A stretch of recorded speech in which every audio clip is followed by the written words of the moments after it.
My body is not my own. He shall speak. I shall react. If I fight, he shall silence my will. My actions are only my own, behind closed doors, away from his voice, away from his touch. But my heart is my own. Welcome to Ravenloft, a sub-region and set of campaigns in the Forgotten Realms, which is the universe of Dungeons & Dragons and Baldur's Gate 3. Ravenloft, unlike the majority of other campaign sets, is primarily focused on dark fantasy, paranormal, and horror. So I'm sure you can see why my evil little heart loves it. In the last episode in our vampire series, we discussed if ascended Astarion and other true vampires can experience love. In this video, we're going to be diving into if Spawn Astarion and other Spawn alike can love you. First, an update.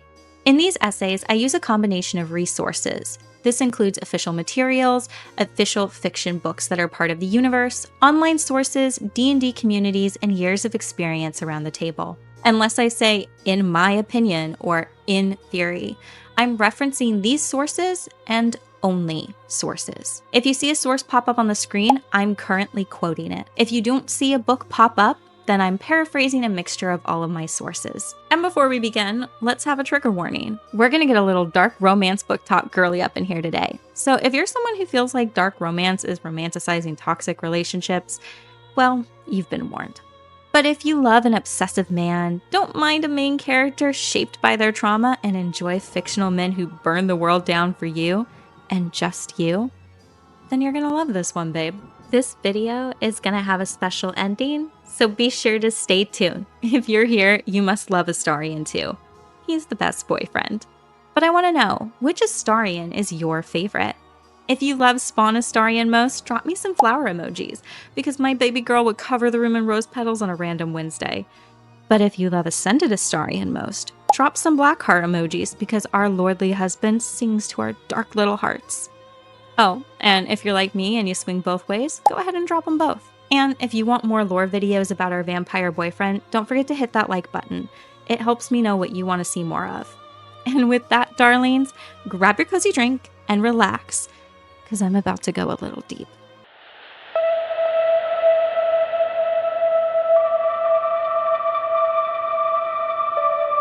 To recap, in the previous episode, we discussed how a true vampire experiences love.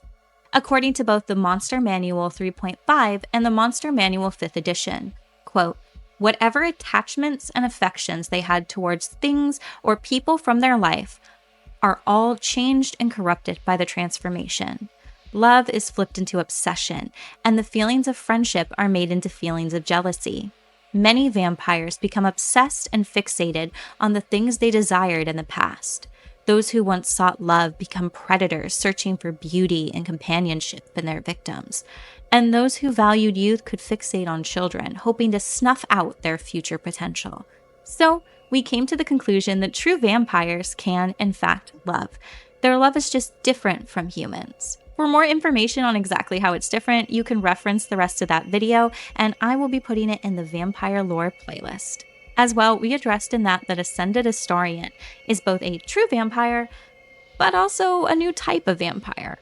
He's the Vampire Ascendant, a living vampire. There are a variety of vampires in the Forgotten Realms. Not all of them have their own pages in the fandom wiki, but we're going to scroll through that just to give you an example of how many fictional vampires and types of vampires there are. Well, most primary vampires have two forms, their true vampire and their spawn, but not all of them do. And each type of vampire can have their own transformation. For example, Dampiers, Spawn, and Corpse vampires all have a different set of requirements to turn from their humanoid form to their vampiric creature form. So, let's find out what makes someone a vampire spawn, and how is a spawn created?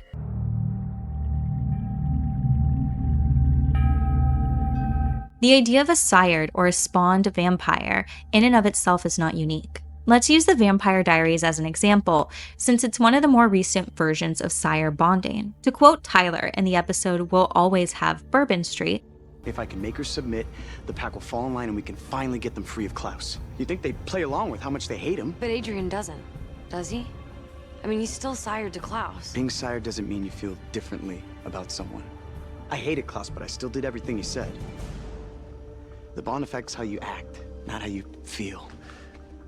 In the Vampire Diaries, Sire comply with direct and even indirect orders from their master as a compulsion to show loyalty.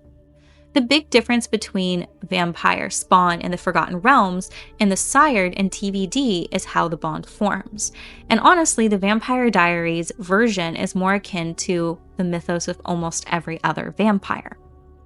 In most mythology, the bond is formed between the master and the sire because of emotions. In the Vampire Diaries, which is unique because it features hybrids, or as I like to call them, wolfpires, who bond with their master because they're so grateful they never have to turn into a werewolf again unless they want to. However, for vampires in the show, the sire bond can only happen if the victim is already in love with a master prior to turning and then is turned by that master. Elena was in love with Damon, so when she turned because she had his blood in her system when she died, she sired herself to him. This made it so that she couldn't drink blood unless it was fresh because he indirectly commanded her to by implying to Stefan that she needed only fresh blood. By the way, we're speaking about the TV show universe. The books are a whole different beast, and TVD has very little in common with its source material, especially by season 4 when all of this is happening. Whereas Spawn and the Forgotten Realms do not have any emotional connection to their master. If a true vampire creates a spawn, they're a spawn, they have no control. However, just like with Tyler, it doesn't impact their emotions in the Forgotten Realms either. Just because he was sired by him doesn't mean Astarion would love Cazador. Spawn are a newer addition to D&D. They entered into the universe officially in the 3.5 editions. According to the Monster Manual 5th edition, quote, "A vampire spawn is innately subservient to the vampire that created it. They could only achieve free will if their creator died," end quote. And according to Libris Mortis, the Book of Undead, which is an accessory for the 3.5e materials, quote, "Vampire spawn would seek vengeance on their creators, or a penance in their new damnation." So how does one create a spawn? According to the Monster Manual version 3.5, to paraphrase, the ritual to create a vampire spawn goes as follows. Step 1. A vampire must use its bite to take the player to 0 points, because death is required for this process. Step 2. The victim must immediately be buried. The window on how quickly immediately means is going to depend on your DM, but after being buried, they must be buried for at least 24 hours before they rise. Step 3. A soul strong enough to accept the darkness without fully shattering will be resurrected. They must then break their coffin and dig their way to the surface. Vampire spawn are able to become true vampires only if their master willingly gives them their blood. In the Savage Frontier, a 1st edition accessory, vampires were created anytime a vampire drained another humanoid or monstrous humanoid dry. A lot of different types of vampires came from this. However, the majority of those types of vampires have been changed by the 5th edition, and those that haven't, like the vampire drow for example, who was last updated in the 2nd edition, when they're featured in lore or campaign, you need to rely on older materials to supplement what's missing in 5e. Can a vampire spawn have feelings or any free will of their own? If you're new to the D&D space, you might be unaware of D&D Beyond, which is a website and app owned by the Wizards of the Coast. And the Wizards of the Coast is the current holder of all rights to the Forgotten Realms, Ravenloft, Baldur's Gate, and all other supplemental material within the universe. My first experience with D&D Beyond was when I entered into playing D&D in college. My first DM, she had me create my character there and track my stats within the app. However, D&D Beyond also has other resources. For example, articles to assist you in character creation and campaign running resources for DMs. For this specific section, we'll be relying heavily on resources for DMs and player character creation for creating a campaign that features Spawn and true vampires. The reason for this is because most Spawn in the realms have never been important enough to overall stories to have more than just a passing name.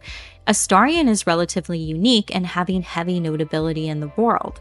When a humanoid is turned into a Spawn, their priorities in life will change. Their personality stays the same for the most part in a way, but they'll become the embodiment of their worst impulses, which isn't surprising given that vampires are driven by obsession and their emotions become twisted in that transformation. At some point in time in your campaign, you'll have to come to terms with your past. You might wish to maintain your connections with your friends and family from your old life, despite the fact that they're going to age and die. Enter Leon Onufrio, the favorite child of Cazador Sar. Leon was the father of a human girl named Victoria. Unlike all of Cazador's other Spawn, Leon was allowed to keep a single person from his past life before turning. Cazador allowed Leon to keep his daughter Victoria in the castle with him. Worried for his daughter's safety, Leon, who was a sorcerer before turning, cast a wasting curse on her. This would protect her from vampires by making her blood make vampires who drank it violently ill. He even attempted to help her rescue, but this escape attempt became a failure when Dalria found her. As a punishment, Cazador dragged Victoria away, and after the body was left in Leon's chambers, radiating waves of deadly, sapping, necrotic magic. When you read Leon's diary, ever since the Master turned me and forced me to bring Victoria along into the palace, I've had to be his best hunter just so I could stay in here with my daughter and keep her away from the other Spawn. I don't like the way Violet looks at her. Not at all. And when I ask the Master what he plans to do with Victoria, Cazador just gives me that wicked smile. Next time I get out on a hunt, I must talk to Fiago to finalize the deal with Victoria's escape disguise. If only there's enough time before the ritual the Master talks about. It became very clear that he still deeply loves his daughter. This is because Spawn, while undead, are also not fully a vampire. There's something in between a human and a true vampire. They're capable of feeling every single human emotion in the way that it was intended to be felt by humans. However, they're also less in control of those emotions. For example, Astarion desires power and revenge against Cazador. It's all consuming in his story. If you kill Cazador without him, and you're romancing him, he'll break up with you. And it's not just because you didn't give him a vote on the ritual, but it's because you stole that revenge from him and took away his choice on who he would be. He still feels those natural emotions, sorrow, loss, anger, but he feels them to a degree that's higher than a humanoid. And honestly, he has little to no control over them. In my opinion, Spawn experience emotions the same way and to the same level of control as, say, a typical teenager to a young 20-year-old. When you still have all that angst and everything that you feel is more, quote, real and, quote, factual to you than the reality around you. Heartbreak is so much more painful. I cried for days on end in high school when I had my first heartbreak and I was like 15. I wouldn't do that now as an adult. Astarion is a slightly different story, however. Unlike his fellow Spawn, Astarion has the tadpole, so he has the freedoms that a Spawn with a dead sire would already have, meaning Cazador couldn't use their sire bond to force him into any specific actions, so he can't affect his emotions or choices throughout the whole game. So everything that Astarion feels, he feels on his own.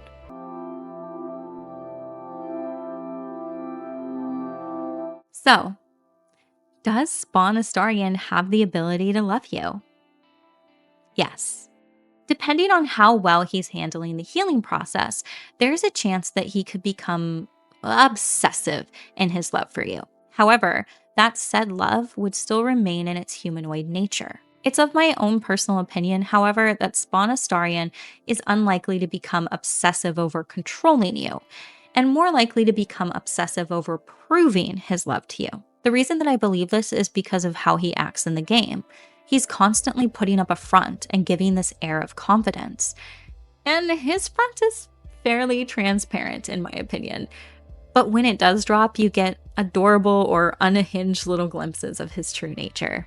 Hundreds? It'll take hours to kill them all. She's right, we should just go. As you romance him, you get a scene in which you can tell him that he's beautiful. He expresses how he wishes that he could see his new face and how he doesn't remember what his eye color was. Preening in the looking glass. Petty vanity. Of course I miss it. I've never even seen this face. I don't know. I can't remember. And as you build up his description, he gets more and more invested and playful. Oh. Go on. Very good. Now just tell me I'm beautiful and we can call it a day. But when you ask if all he wants is shallow praise, he agrees. Honestly, it's one of my favorite lines of his. Hardly. There's also gold, sex, revenge. Quite the list, really. But failing any of those, I will always settle for shallow praise. He also becomes uncomfortable when you start a poly relationship with Halsin. It's temporary and only happens at first, but he has this feeling that you might be seeking Halsin to your bed because he's unable to give you spicy intimacy beyond kisses and cuddles at that time. I'm happy for you to have as much Halsin as you wish, but I do have one question. It's not because, you know, we haven't in a while. As someone who writes polyromances and went to a university surrounded by the ENM community, I have some strong opinions on this scene. But we're not going to go into that and fully debate it today. What I will say today, though, is that insecurity, it's going to arise in him again. Even if you never ask him about Halsin because you just straight up deny him, he's still going to have that feeling of the next time you pick someone, is it because he isn't enough? And that's because humans, our nature is for our insecurities to cycle until they're fully resolved. So Astarion could also feel that he needs to do more to prove to you his value. Think about it. He can't walk in the sun. He's still healing from his SA trauma and from his abusive master. And once that tadpole's gone, all of his spawn debuffs are going to return, like not being able to enter a home uninvited and running water burning like acid. He could easily fall back into feeling insecure about how he might be hindering your lives together and obsess over those doubts, even though you don't feel like he's a hindrance at all. Overall, however, based on how Spawn Leon's relationship with his daughter is shown, and along with how you construct campaigns for Spawn, it's safe to say that you can and will have a long and healthy relationship with Spawn Astarion, one in which he's not only able to love you, but able to learn to love himself. For the finale of this video, I'm going to be doing something special. Right now, there are a lot of firsts going on in my life since I started embracing my creative side on YouTube. And I'm really excited that I get to have all those firsts with you. So as part of that, I wanted to do my first time sharing a piece from the book series I'm working on, but as a performative video, like edited like how I do my essays. Just so you know, this is a spicy, dark vampire romance, and it is poly. So be warned, there are some adult themes coming up, but they're not presented in a way that would be over like TV-13. Kelly stopped fiddling with a steak. She looked at his face, searching for a hint he was lying. He wasn't. So, if I stab you, would you need Grant's blood? She attempted to hand him back the steak. He isn't gonna agree to that. Troy pushed her hand back towards herself. It doesn't have to be Grant's. He cocked his head to the side, an impish and seductive smile finally returning to claim his plump lips. You think I'm gonna subject someone else to you? No, I don't. The step closer he took was more than she'd anticipated. His chest was flush against hers. If you stab me, I get to bite you and only you. She leaned back, half stepping to adjust. And you think I'm going to stab you, knowing the price, Oh, I do. he said. And she wasn't sure how someone could sound so evil yet still sexy, especially given the next words he uttered. We both know you want to. His hand caressed her side, running beside her chest down to her hip. When you look at me, you see your family. You see the state I let my vampires have Sire in. You see Damien's face when he died. You remember your father's cold, dead body. That was all it took to break her. Kelly stabbed him, rage fueling her. She put all of her body weight and strength into her motion. Troy grabbed her free arm and twisted her. Oh, you can do better than that. He kissed her neck, his fangs grazing her flesh. And she wasn't sure how something so violent could feel so intimate. She stabbed him again and again, more violently than before. Despite her unkempt movements, he maintained that stance. As she moved forward, pushing into him with her body weight, he stepped backward, guiding them both toward one of the walls. You took everything from me. Hot tears were building in her eyes. And you think that now you could just remember yourself? It's all suddenly okay. You think that anything could be changed? It had changed. Something between them changed the moment his soul returned. She could deny it all she wanted, but that wouldn't make it any less true. And it isn't just me, she continued. You destroy every life that you touch. What the is wrong with you? Her pajamas were drenched in his blood now, but she didn't stop. What the is wrong with me? Nothing is wrong with you. His voice was labored. She thrust harshly, driving the stake into his chest below his ribs.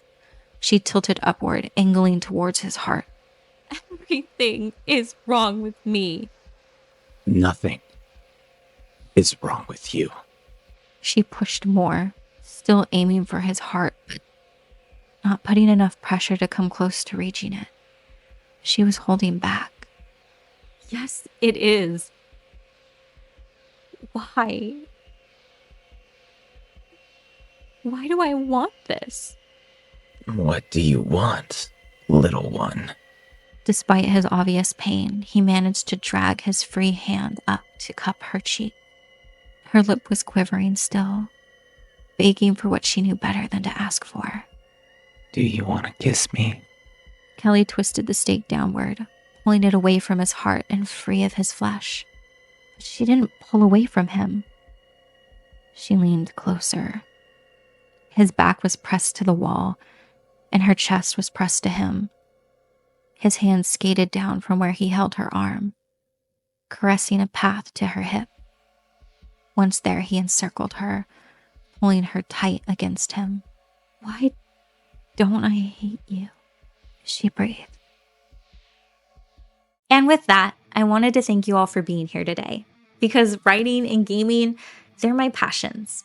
And with subscribers like you, I get to share those passions. I love this community that we've built, and I'm excited to share all of my firsts with you, from writing a fan fiction to building my own original campaign to finishing a book series and everything in between. And I hope that I see you again next week. Good night, darling. And now you're all mine. And I'm all yours. Until morning, at least.